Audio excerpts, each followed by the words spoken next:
Black Souls 2 is an adult horror RPG Maker game, made by Eeny Meeny Miny Moe, and it is forever going to be one of my favorite games of all time. It is what happens when a mentally deranged person who was stuck in a chamber with nothing except children's fairy tales and Lovecraftian books is given a computer and told to make a game. It is horrific, outlandish, completely unpredictable, and unbelievably massive.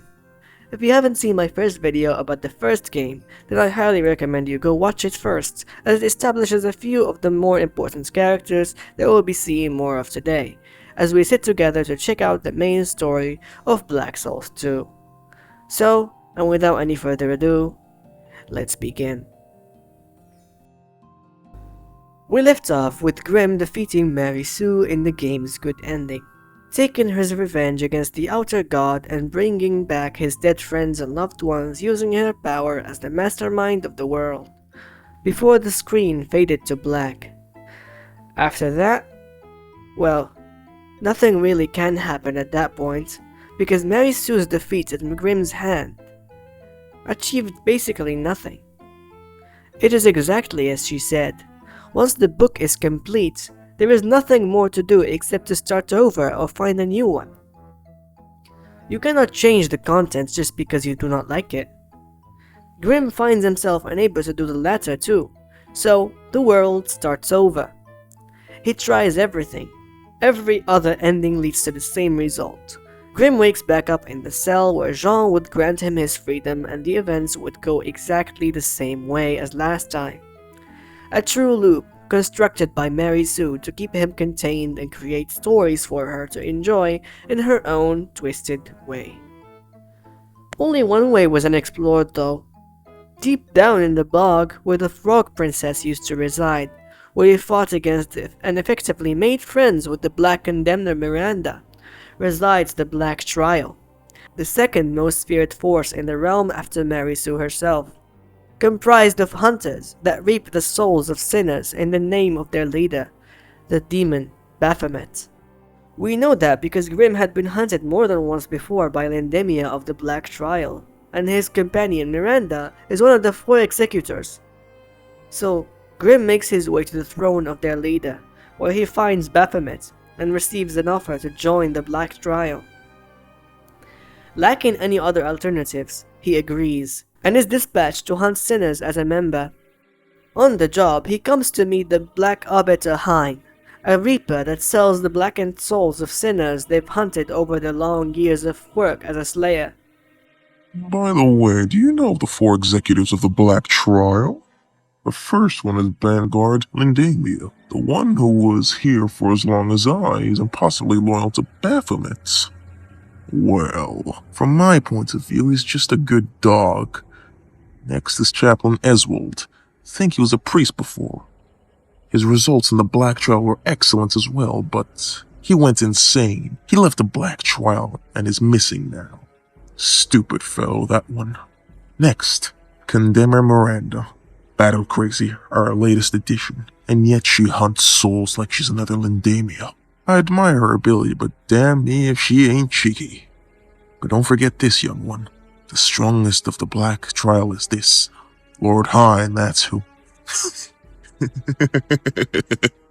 During his time on the job, Grimm also slays a powerful demon in the Forest of the Sabbath, upon which this happens.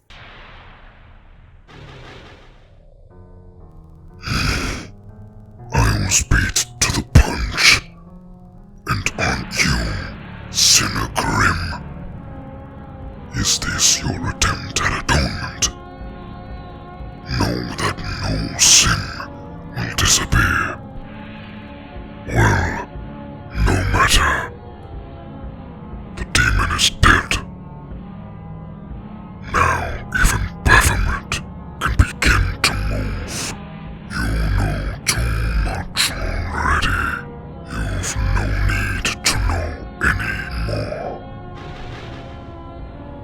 When he prepares to leave, he spots, just for a split second, a blonde girl in a blue apron, watching him silently.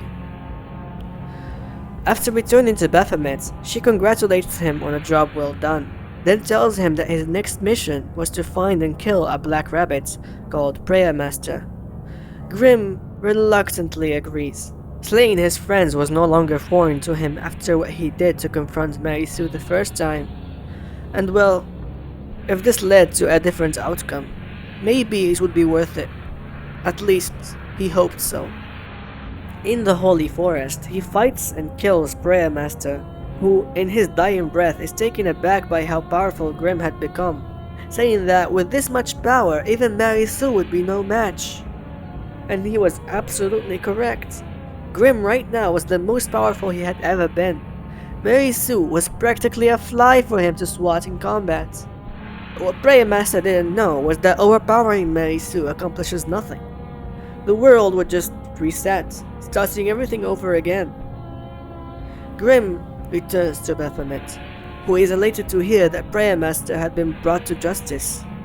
She rewards Grimm with a covenant with her, then asks one final request. She wants to move to the Holy Forest, the hub of the world where Prayermaster was hiding. Grimm obliges and shows her the location, to where she immediately teleports. Once Grimm follows, he finds the landscape completely changed. All the paths have been blocked, and the only way to proceed is down to the dungeons. There, he finds Leaf, who promptly begs him for help the moment he shows up. Baphomet appears before her right after, a twisted smirk on her face. She addresses Leaf, exposing her as the perpetrator of the events that happened thus far. Baphomet continues. She speaks of how she wants no part in the farce conducted by Leaf and expresses her desire to end this stupid play, which has her act as Leaf's doll. Not only that, she confronts Leaf about her fear of a certain her entering this world, and urges the fairy to open the gate and let her in, so that she can be reunited with her beloved. Leaf denies everything Baphomet says, and in a fit of rage, Baphomet attacks Leaf and Grimm. It is here where she reveals everything about herself.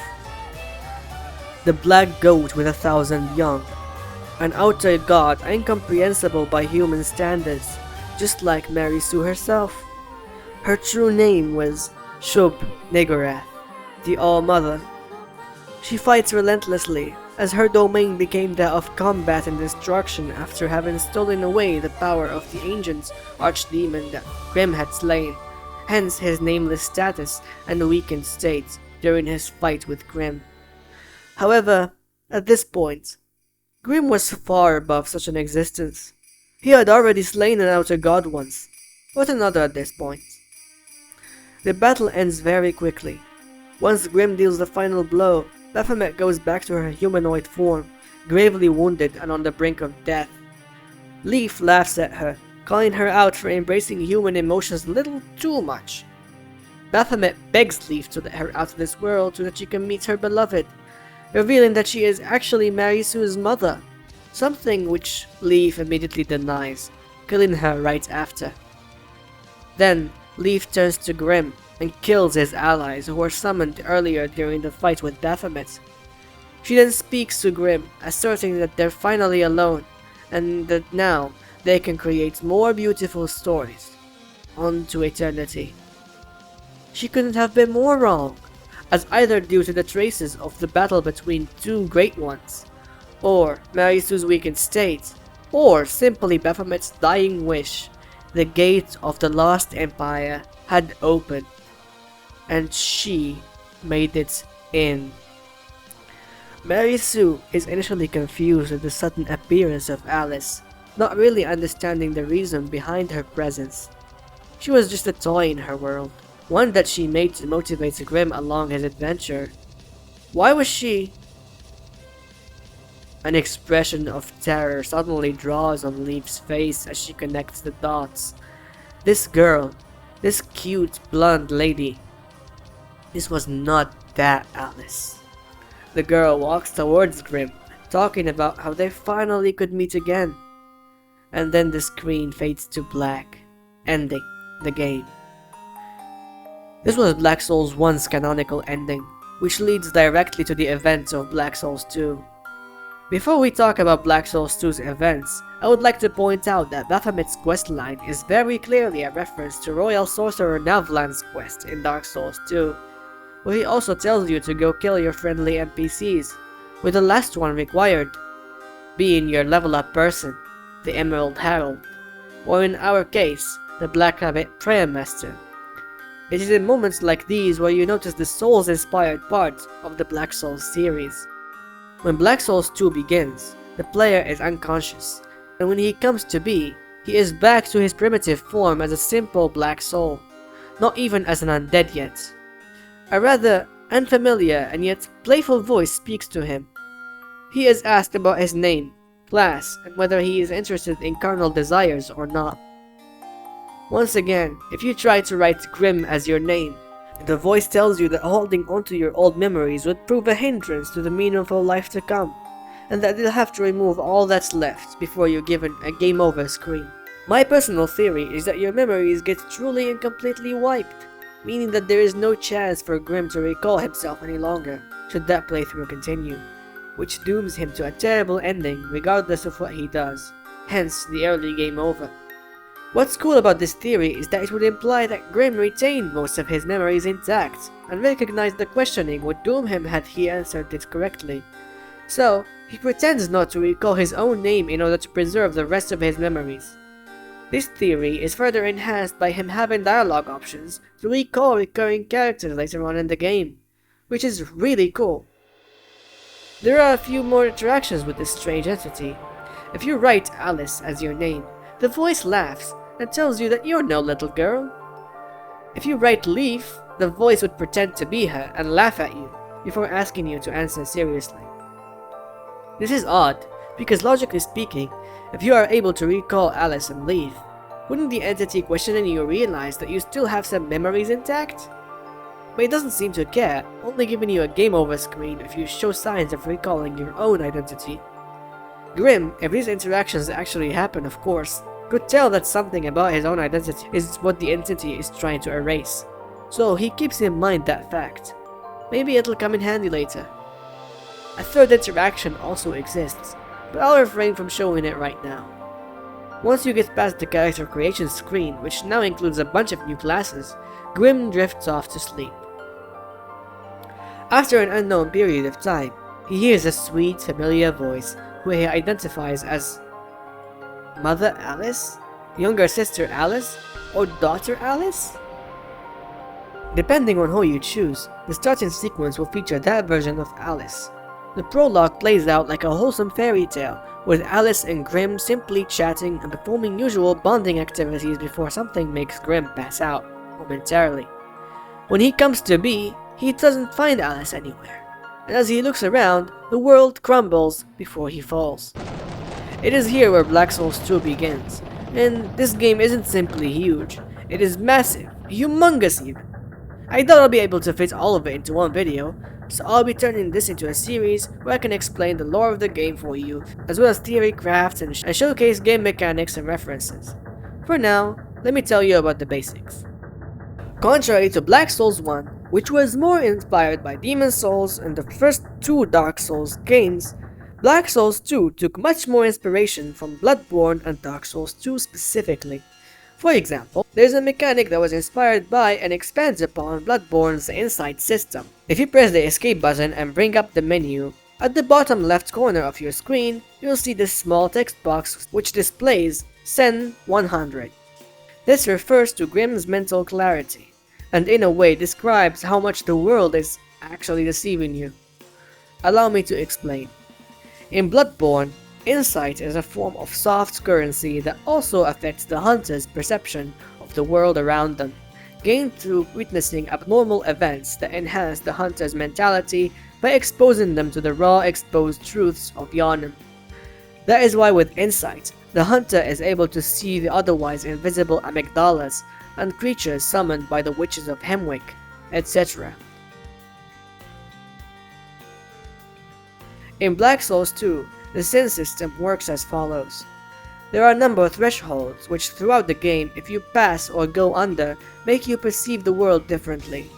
And not just like small changes, I'm talking hidden passages, doors that will only open if you're sane or insane enough. NPCs that won't talk to you unless you're on their realm of sanity. Entirely missable events, new monsters, and changes to the environment. I can't stretch how important sin management is in this game, which is a huge contrast to how unimportant the sin system was in the first game, where the only change that occurred if you sinned a lot was that Lendemia sometimes spawned in to hunt you, whereas if you don't care for managing your sin in Black Souls 2, you physically lock yourself out of a bunch of content and endings. But I digress. Grimm gathers his bearings in the crash chamber and makes his way through the area. It isn't long then until he comes across a strange cat person sitting just comfortably out of reach. This individual calls herself the Cheshire Cat, speaks in barely comprehensible gibberish, and asks Grimm about his destination, to which the only answer he has is, "I'm going to Alice." Cheshire Cat responds in the same gibberish as before, then disappears after mentioning a red door down the way. Grimm walks to the red door and tries to open it, but it's locked. The Cheshire Cat reappears once more and offers Grimm a collection of items because, and I quote, "he looks very miserable." The catch being that he could only pick one item. Grimm, well aware of the power a Master Key has at this point, chooses and uses it to open the red door. This leads him to a new area where he gets ambushed by a hitless knight. And here we'll talk about the combat in this game. Remember in Black Souls 1 where I told everyone that choosing between parrying, dodging, and blocking was the core combat mechanic that lets you conquer any obstacle? Yeah, forget about all that you learned in that game. Black Souls 2 combat hands you a shitload of overpowered and completely unbalanced skills, pats you on the back, and then wishes you good luck because you fucking need it. Sure, you can still dodge and block, but parrying is now a skill unique to a certain weapon, or percentage chance to happen depending on your Rings of Covenant setup. Dodging also received a strong nerf, which made it less abusable and less reliable, as most late game enemies ignore evasion entirely. Anyways, there are three types of enemies in Black Souls 2. Enemies that one-shot you, enemies that stun-lock you and riddle you with status effects and debuffs until you die, or literal cannon fodder that will die in one hit.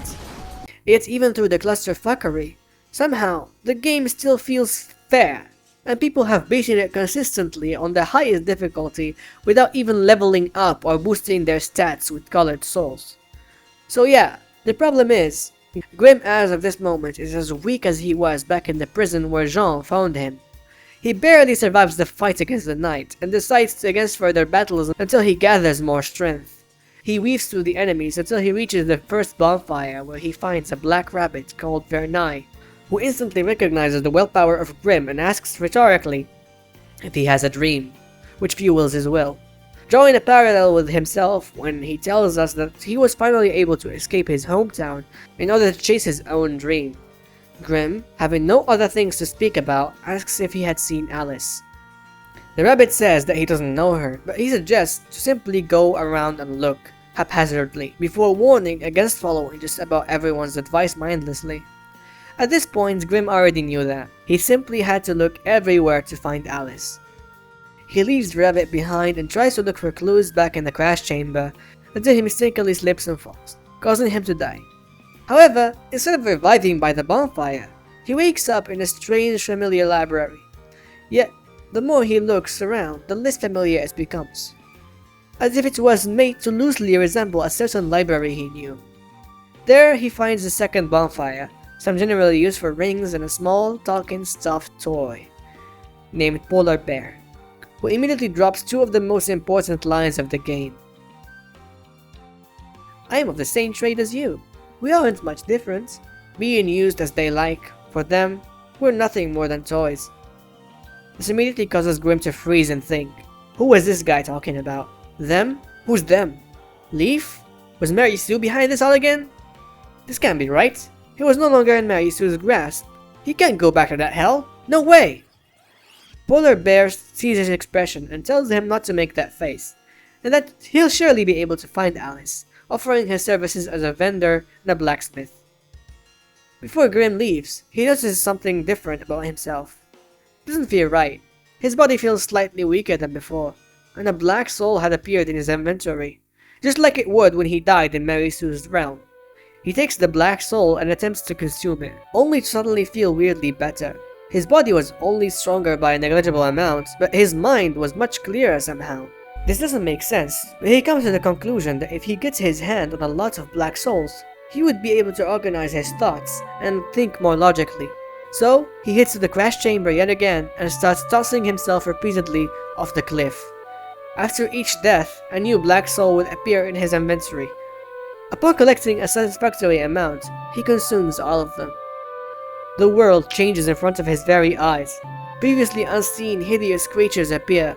Gazing eyeballs follow his every move through the cracks in the walls.